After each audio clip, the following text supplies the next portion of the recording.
You are welcome to Vedic TV, where you get information based on fact. Good day, my Nigerian people.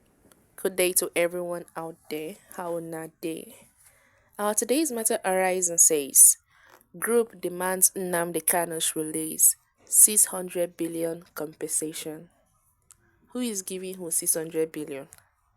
Nigerian government to the Southeast Zone. Anyways, let's get to the content of the day and let's know what exactly this group is demanding for. The prolonged detention of Nnamdi Kanu has continued to generate calls for his release, including group and political leaders from the southeast geopolitical zones. Kanu had been in detention for over 13 months when he was renditioned from Kenya to face treason charges. Several court cases have not yielded his conviction nor absolved him of the accusations, but he has continued to be in detention, which has divided opinion and paralyzed economic activities in the southeast.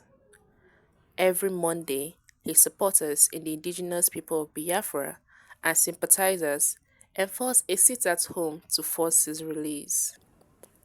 Owing to lack of progress in court, while Kanu remains in detention and the zone's economy continues to suffer, the Human Rights Writers Association of Nigeria (HURIWA) has renewed its call for its immediate release.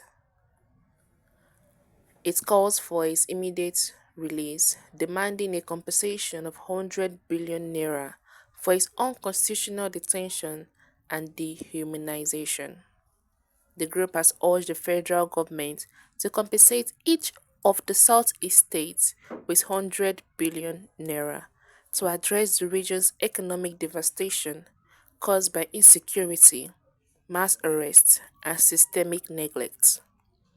In a statement issued on Tuesday by its national coordinator, Comrade Emmanuel Onwubiko, HURIWA criticized the federal government for its continued disregard for local court rulings and international human rights directives, including those of the United Nations Human Rights Council.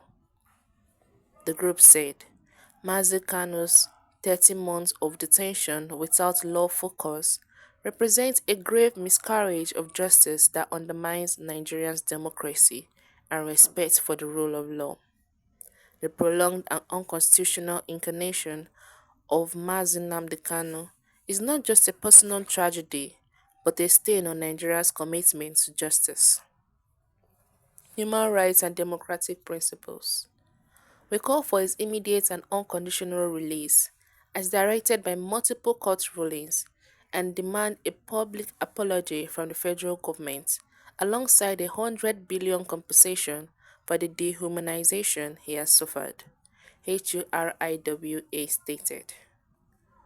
The organization also noted that Kanu's detention has exacerbated insecurity in the southeast, resulting in a significant economic downturn for the region.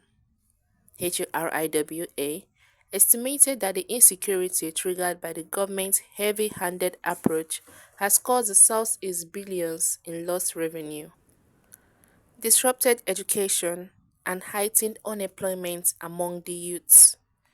The economic bleeding of the Southeast Zone, perpetuated by the unlawful arrest and detention of hundreds of Igbo youths under the guise of belonging to IPOB, has created a climate of fear and instability. This has deterred investment, shuttered businesses, and left millions of people struggling to survive. The federal government must compensate each of the five southeast states with 100 billion to mitigate these economic losses and restore stability, the statement added. HURIWA proposed that the compensation funds be managed by the Bank of Industry with a focus on skills acquisition and economic empowerment initiatives targeting 1 million youths from each of the five southeast states. The organization argued that such an approach would provide tangible benefits and ensure that the funds are not misappropriated by political actors. as has been the case with similar initiatives.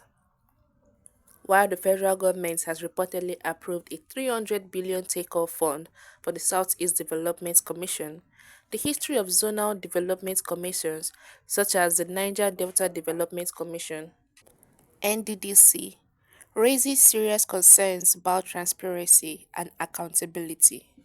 Without strict oversight, this funding could end up being siphoned by politicians and fail to deliver meaningful development.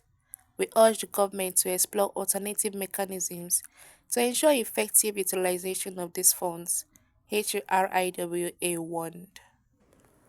The rights group also condemned the violence and insecurity plaguing the Southeast, attributing most of the unrest to the federal government's failure to engage in meaningful dialogue with the region's stakeholders.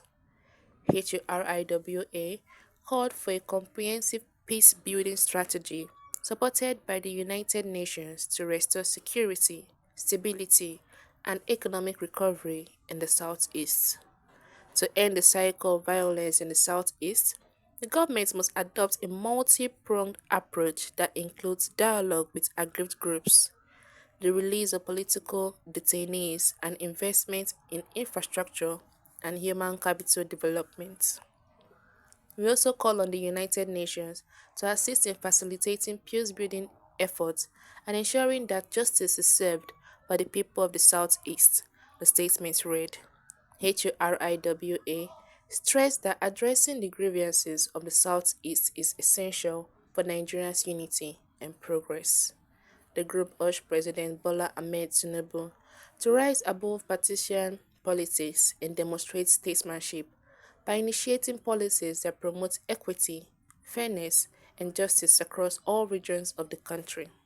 Nigerians cannot afford to continue on the path of exclusion and marginalization. The federal government must act decisively to address the systemic injustice faced by the Southeast and other marginalized regions.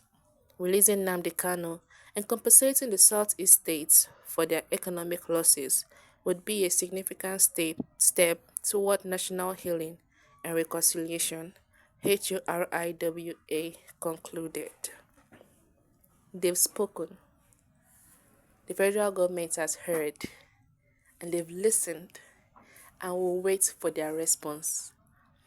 100 billion naira, that's 600 billion to all the states in the southeastern zone. Anyways, we await their response. And this is the end of today's content. Do not forget to subscribe and stay tuned to our channel. Thank you.